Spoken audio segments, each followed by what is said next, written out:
All right, welcome back to Cherry Picking. Today's episode, Robert and I will be going through every single NHL team and telling you guys which player will break out this season. How many do you think we're going to have of the same? Because we didn't show each other our list. Promise. No, Swear to God. I would assume like 40%. There's some teams where you don't have a choice. Mm-hmm. Some teams are just aren't really. Yeah. It's hard to pick. And I tried to pick people that like maybe you can look at fantasy, Yes. not like some AHL guy that's going to go. There are some, but Yeah, there's good look. If there's no one that we think that's actually going to be NHL viable, then yeah, we're gonna go and look at some of the AHL guys, maybe some of the other prospects. But let's get right into it, starting with Anaheim. yeah, so I know where you're going, and it's the one guy. There could be a couple guys. I think this you guy- you could do McTavish, but I think this guy, a level above the rest. Leo Carlsson, didn't play as much on the power play as I think he'll play this year, but he was really good on the power play last year. If he takes a hold of that number one center spot, I think there's no question that he could have a 60 to 70 point season. Yeah, I mean, and McTavish did most of his camp with an OHL team, so I would not expect It's a good point. I was holding out hangover to allow him to succeed. I think it's a negative on him. So you look at this guy, very high ceiling. Yeah, better coaching staff too with Quenneville and Woodcroft coming in. I feel like Kreider will also help Leo Carlsson a lot, just getting him points in general because Kreider can score a lot of those shitty goals. So Leo Carlsson, easy for the first one. The next one, the Boston Bruins, I have a little bit of a different one, and it's Matej Blumel, and I could be pronouncing that name wrong, but he played for Dallas last year.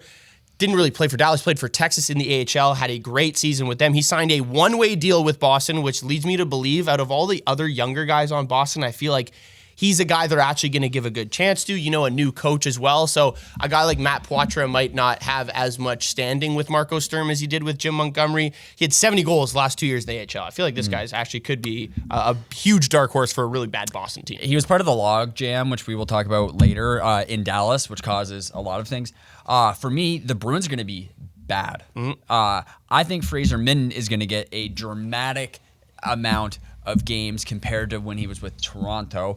Also, you look back, his stats aren't bad, and he plays a physical game. And given how different this Bruins team will be, got to go with him. Steves from the Leafs also signed there, one of the perennial best players in the AHL each year. I thought about putting him there. He's already going to be back down, so that sucks for him because he was part of the Leafs logjam. Yeah. But so was your guy, but in Dallas. Yeah, exactly. I think Steve's, though, to that point, with the it just feels like he's going to be an AHL guy at this point forever. It's unfortunately what it seems like it's going to be the case. But yeah, I think there's a couple. You can even, Poitras is again, Minten, I think is a good example of looking at two players where Minten could have a breakout year for Boston in general, maybe not fantasy hockey wise.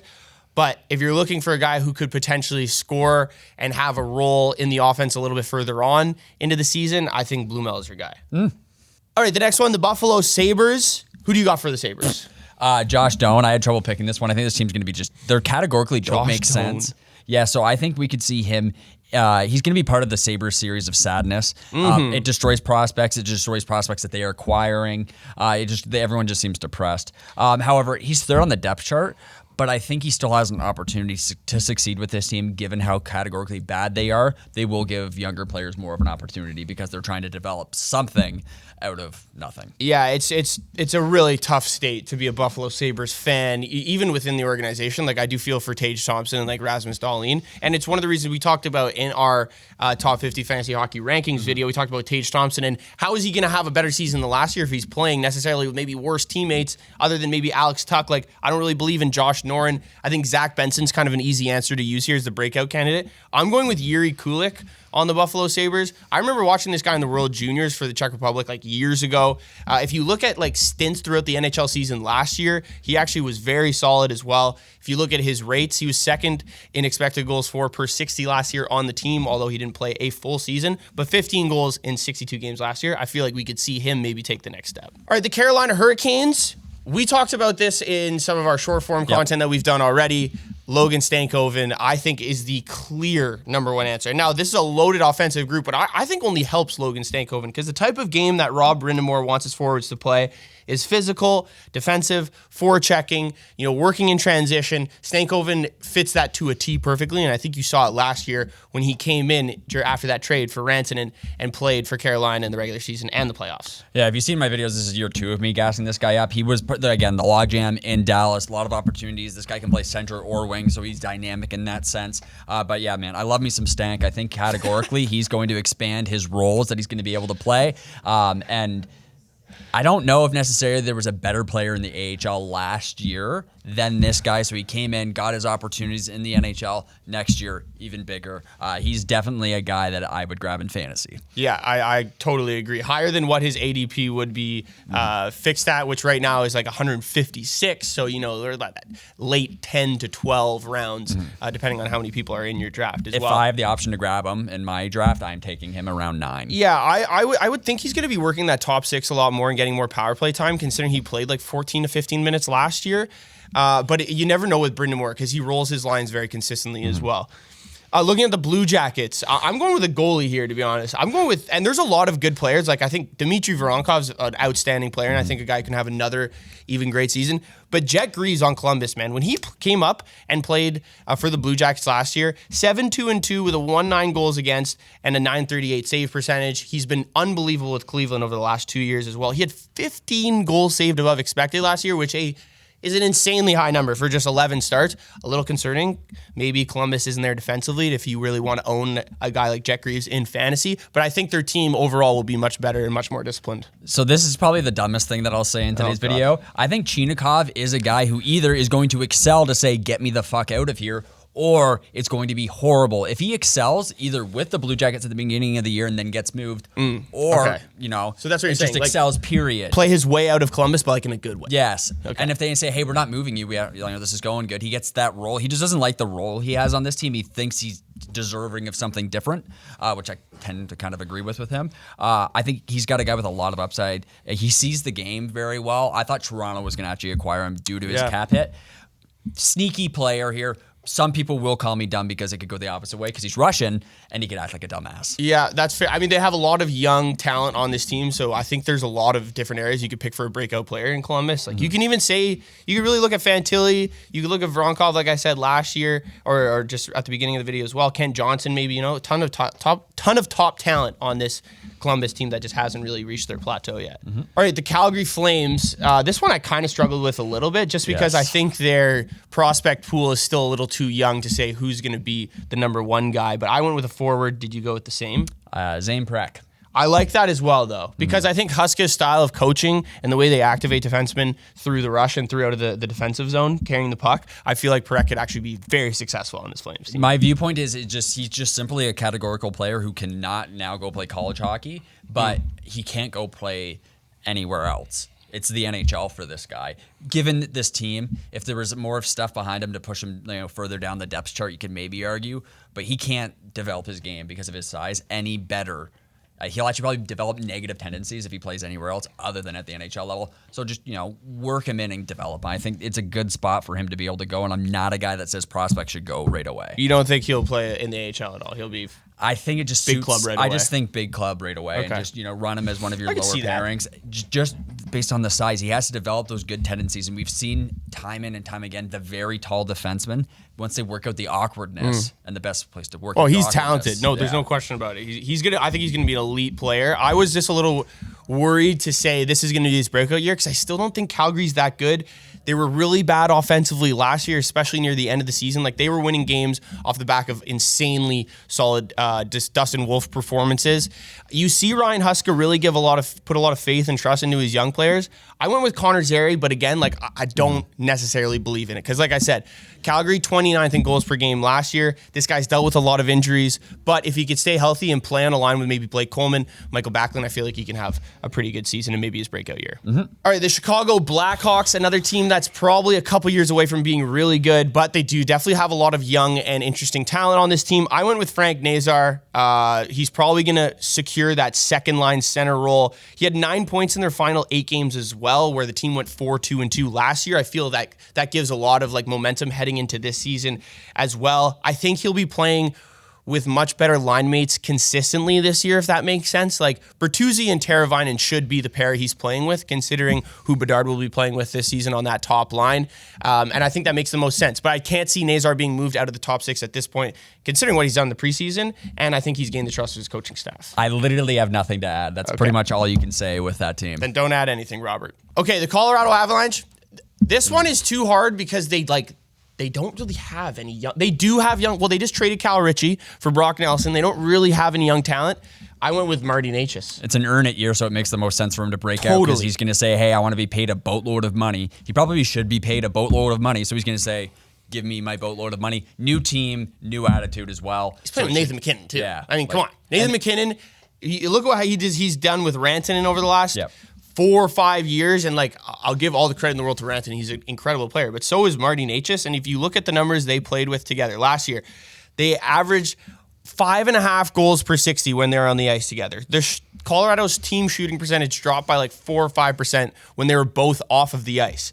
I think Bednar is going to realize that these guys need to be playing a lot and will play them together a lot, leading to Necas have like 90, maybe 100 points. I know that's a little crazy, but going into a contract year, I could see it happening totally. So Marty Necas has to be the guy for Colorado. All right, the Dallas Stars, I'll let you lead this one off because it's kind of what you're talking about with Stankoven. So another breakout player from last year that I had, again, another guy who can play center or wing. It seems like there's a theme for that in Dallas where they get utility players. Well, you shouldn't call them utility, but a very versatile top 6 player. They just didn't have space for him last year. I think in about half the teams in the league, he would have played the full season up. Extremely talented AHL player. There's nothing for him to prove down there anymore. And pieces moved out of Dallas, so the space is opened up.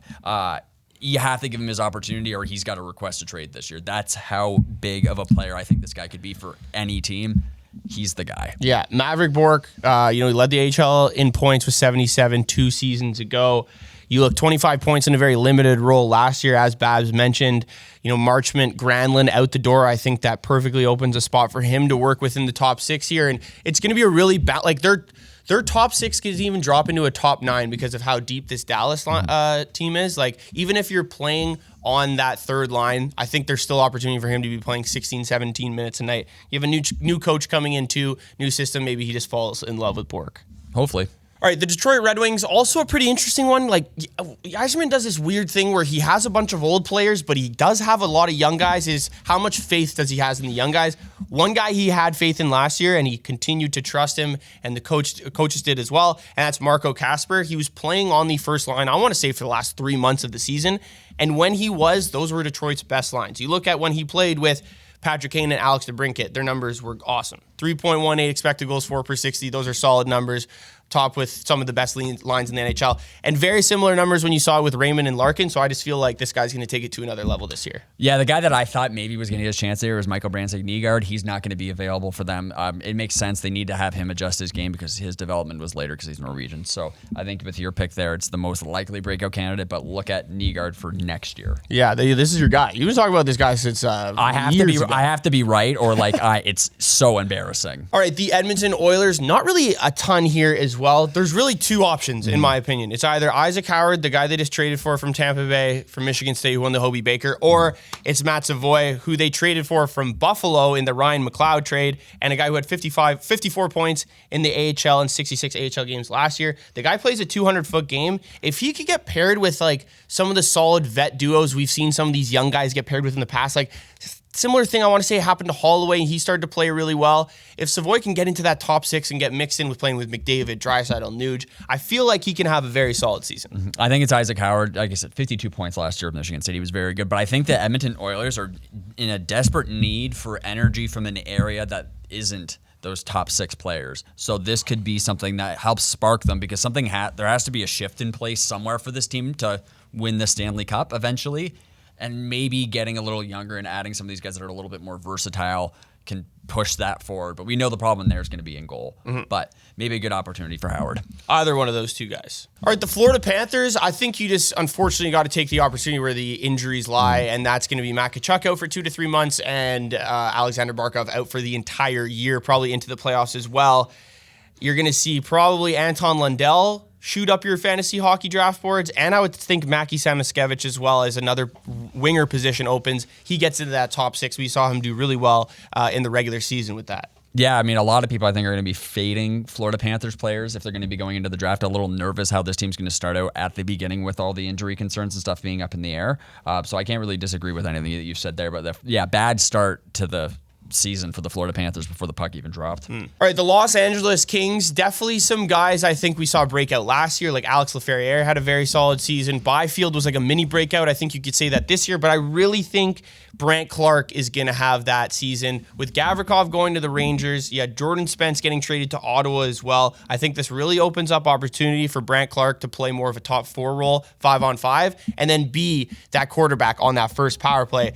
Jim Hiller has always had good power plays. Brandt Clarke has literally got drafted as high as he did because he's that good at quarterbacking and playing on a power play. So I feel like he's a very good late add in fantasy drafts, and I think he's going to have a great season. Yeah, this is a veteran group. There's no getting around this group of players. A lot of guys, even their younger players, have played in the NHL for a while now. So yeah, there's hard to say anyone else other than him will have a breakout year. All right, the Minnesota Wild. I'm going to make it pretty easy here. I like Liam Ogren offensively, but I think it's going to be Zev Buim. When's the last time we've seen the Minnesota Wild with an offensive defenseman? I literally cannot remember the last time we've seen it, other than when maybe when Matt Dumba was young, which was a very long time ago. But you look at what Brock Faber has done on Minnesota so far. I think Buim can even add another level of offense on this Wild team. So I feel like could even be a Calder candidate and a guy that could break out in Minnesota. So I'm going to go with Juraj. If he's able to play with the pressure he did in the KHL, he's going to be an extremely effective bottom 6 player. But we know how that transition from Russia to North America can happen for some players. It doesn't work. He had a lot of KHL points, though. So if he can carve out a spot and contribute both ways, I think it's a good opportunity for the Minnesota Wild. And when you have one Russian, then you get 2 and you have 3 things, they tend to gel together. So it's a good position for them to have with a stud out of the KHL. All right, the Montreal Canadiens. Shit. Yeah, it's Ivan Demidov. Like, Hudson broke out last year. I really don't think there's any other young guy on the Canadiens that's going to break out Demidov, if you want to even say that. Like, we saw it last year in the regular season. Playoffs, he wasn't great, but still, like, brand new league. He's fucking 18, 19 years old. I think we're going to see him be one of those guys that adjust to the NHL very quickly. Yep. Pretty simple. All right, the Nashville Predators. I went with Luke Evangelista. 16 points in his last 23 games to end the year. Last year, I think he could potentially have a more consistent top 6 role. It was either between him and Fedor Svechkov, and I went with Evangelista just because of what his numbers were last year, especially to end the season. And if you look at the whole season, obviously a down year for Nashville and some of their top scorers, but he was top 5 in expected goals for. So I'm going with Fyodor Svechkov. He finished the year off really well in the AHL, and we've talked about this, I think, 3 or 4 times now, but if Nashville doesn't get it together probably through seat, they're going to start blowing it up and moving guys around. So it's a good opportunity for any of these young players on Nashville. They're going to give them opportunities because if it's as bad as it was last year, they're in trouble and they're going to have to make huge adjustments. Well, the good thing is that the expectations are at the floor this year. So Literally. Barry Trotz is looking to prove them wrong for a 3rd straight year, is what he said. All right, the New Jersey Devils. This is a tough one. I went with Dawson Mercer in this one. I think you could look at maybe some of the defensemen that the New Jersey Devils have, but I wasn't too sure with some of the veteran ones which ones are actually going to get a real opportunity. So I went with Mercer because I think we're going to see him get a lot more consistent top 6 minutes this year with like a crew of just unbelievable players that are in that core. Meyer, Heischer, Jack Hughes, and Jesper Bratt.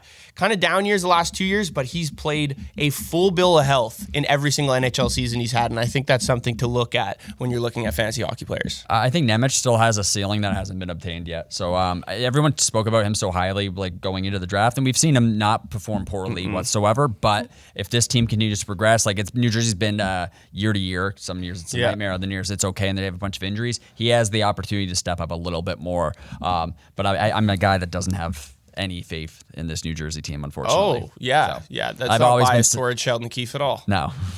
It's a tough defensive pick in terms of which young guy is going to go, because you have Luke Hughes, you have Seamus Casey as well, who's a little bit of a different style player than Nemec. We'll see how Nemec can finally fit into this team, because I think this is going to be his last year to get like a full opportunity.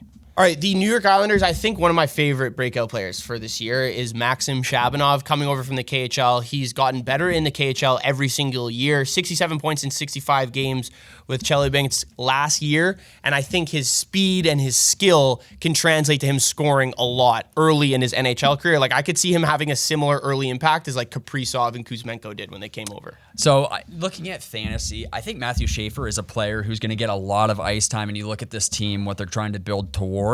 I'm just going with the easiest layup answer here. I think we'll see him go out here, perform. I'm going to try and grab him in my draft. He's already a player who's literally at the top, but now you're in the NHL, you're you're at ground zero. So you got to work up from somewhere. So I say he has a good rookie season. And now looking at the New York Rangers, who do you think is going to be the guy there? If it doesn't happen, I'm going to be like, my mind will explode. Lafreniere has to have another career high season. He's got that new coach in there, and we saw him progressing, and everyone's going like, oh yeah, the progression's just a little slower. It's almost there. It's almost there. And then last year. Yeah. Like that. It has to happen for this guy. He has all of the intangibles. It was awkward last year. There's no getting around describing Well, their team, him. it was just, there was a funk around the team. But if he performs the way I think he will this year, no one's going to, the bus conversation was starting to get thrown a little bit, and people were being very negative towards him. He's close to it. I don't think we're going to be close to it by the end of the season. I'm going with Will Cooley. I thought he was a little bit more consistent than Lafreniere last year. With Kreider leaving, I think Cooley can actually fill that role a lot better than Lafreniere could. So if they're missing that type of player, Cooley will be able to step in a little bit better. Fun fact, Cooley had more goals, had a higher amount of expected goals created, and also had a better on-ice team shooting percentage than Lafreniere all last year. So I feel like Cooley's going to take that and run with it.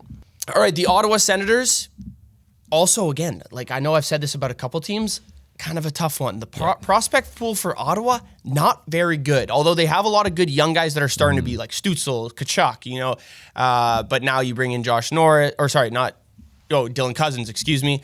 And then Shane Pinto. That's who my guy is. It's Shane Pinto. Yep. I think this is one of the only answers you can give. He was second on the team in expected goals for, fourth in high danger chances created. I think for fantasy-wise, it doesn't really work as well because obviously the center position is super deep, but he has a lot of defensive responsibilities, and I feel like that's where he can kind of mold into the player Ottawa's looking for this season. Do you think Yakimchuk could get an opportunity?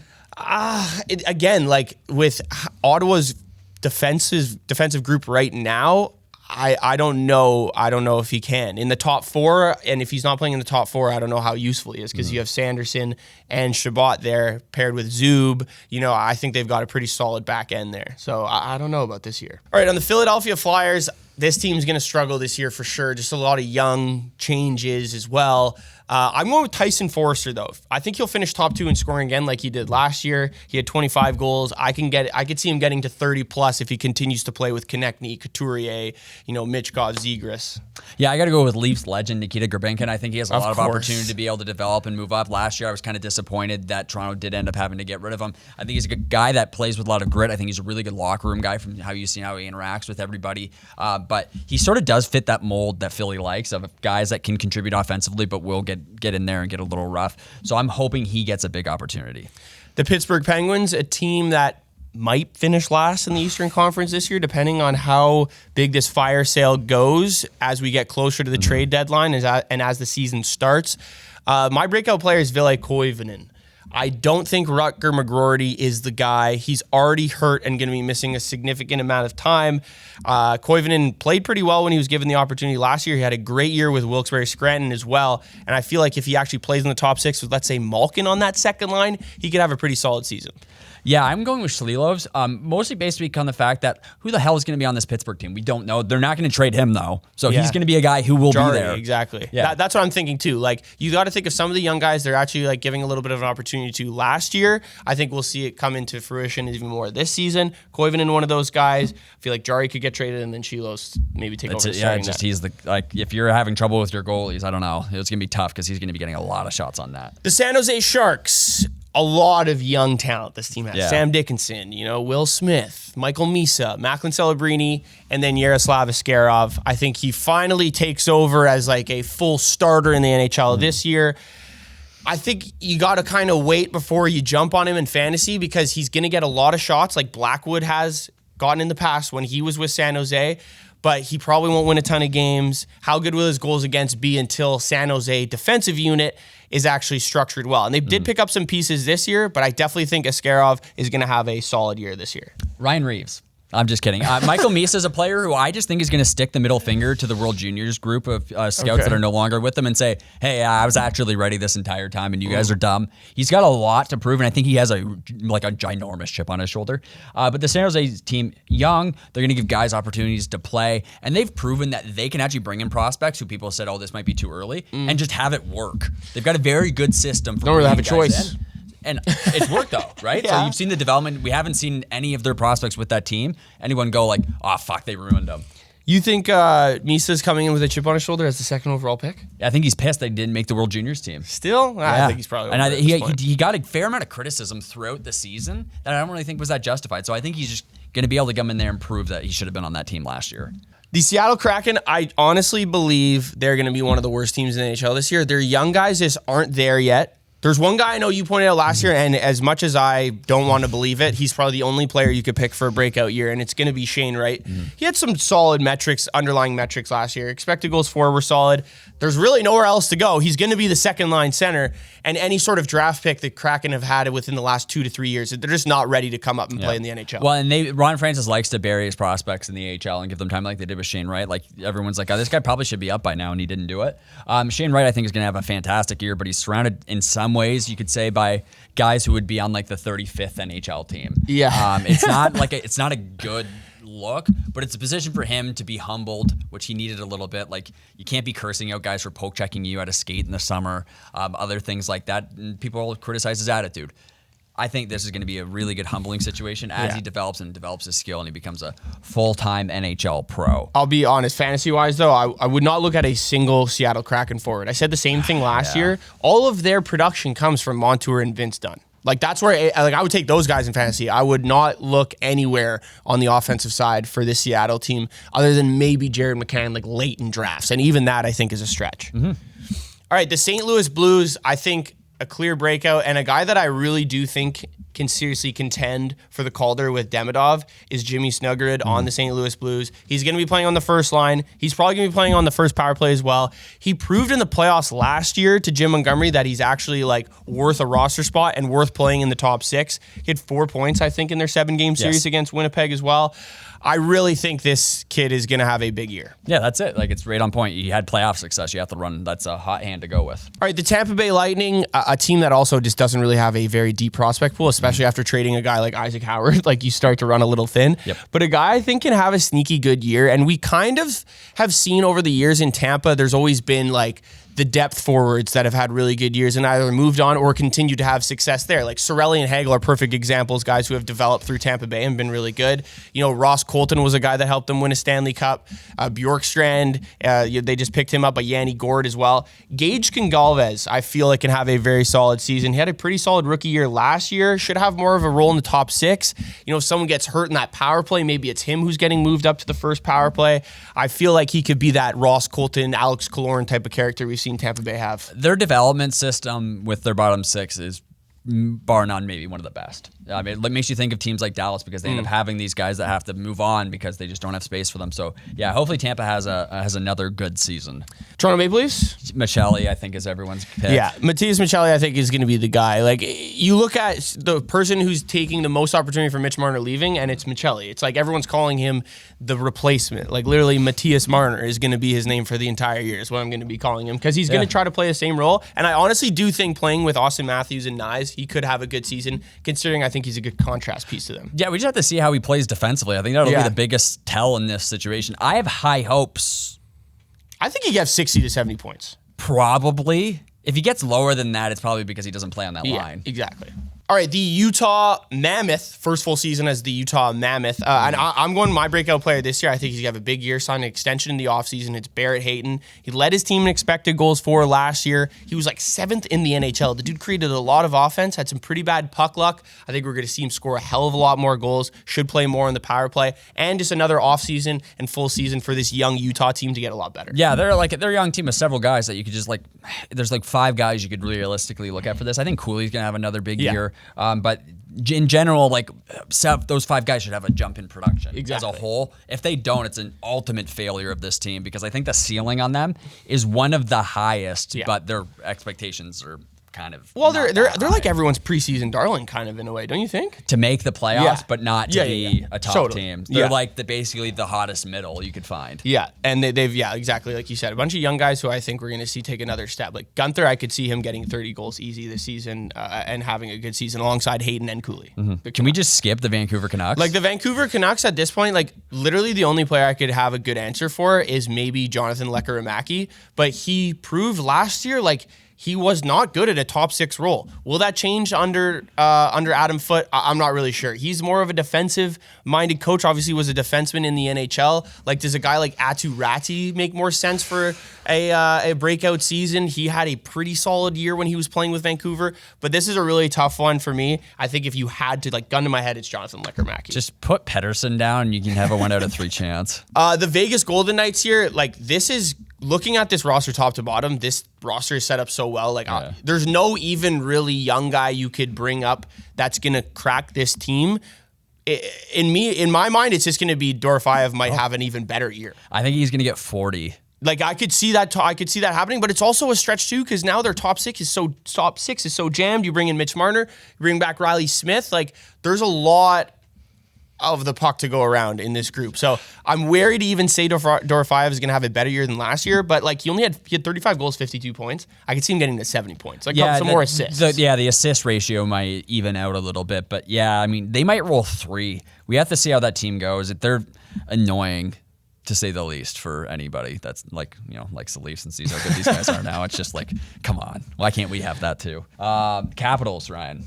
The Washington Capitals, my easy answer here is going to be Ryan Leonard. As much and it's also tough because how many guys on Washington had a breakout year last year? Everyone. Strome, McMichael, Protas. Yeah, they're going to regress. It's hard to say they won't regress, especially like such an emotional season with how Ovechkin broke the goal record too. But I do think there's a bright spot there, and I do think it's Ryan Leonard. Yeah, it just makes the most sense. And like maybe he steps up, other guys regress, and somehow they end up in the same spot. But I find that very unlikely. Ovi also at the same time too, getting older. You have some of the players on the roster who they looked better than our expectations as a whole. Yeah. So yeah, I don't know. Prove me wrong, I guess. And the last one, the Winnipeg Jets.